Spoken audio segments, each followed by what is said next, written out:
আপনি কি বারবার চেষ্টা করছেন কিন্তু বারবার ব্যর্থ হচ্ছেন? একবার নয়, দুবার নয়, অনেকবার। চাকরি পাওয়ার চেষ্টা করেছেন, হয়নি। ব্যবসা শুরু করেছেন, ক্ষতি হয়েছে। কোনো স্বপ্ন দেখেছিলেন কিন্তু পরিস্থিতি আপনাকে থামিয়ে দিয়েছে। আর এখন হয়তো মনে হচ্ছে আমার দ্বারা কিছুই হবে না। যদি আপনার মনে এই কথাটা এসে থাকে তাহলে আজকের ভিডিওটি শেষ পর্যন্ত শুনুন। কারণ একটা কথা মনে রাখবেন, ব্যর্থতা মানে আপনি শেষ হয়ে গেছেন তা নয়। ব্যর্থতা মানে আপনি এখনও সফল হওয়ার পথে আছেন। ব্যর্থতা মানে আপনি অযোগ্য নন। আমরা ছোটবেলা থেকেই শিখি যে জিতেছে সে সফল আর যে হেরেছে সে ব্যর্থ। কিন্তু জীবন এত সহজ নয়। একজন মানুষ আজ সফল হয়েছে মানে সে প্রথমবারে সফল হয়েছিল এমন নয়।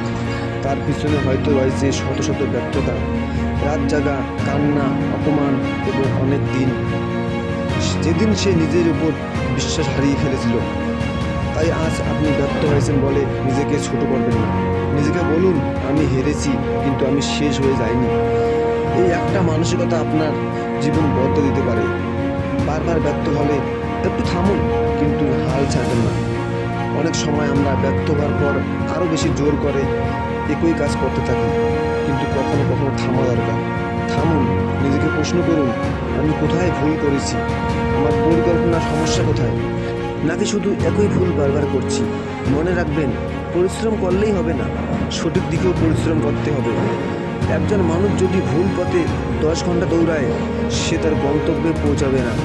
তার ব্যর্থতার পরে নিজেকে দোষ না দিয়ে নিজের পদ্ধতি থেকে পরীক্ষা করুন। অন্য মানুষের সঙ্গে নিজের জীবন তুলনা করবেন না।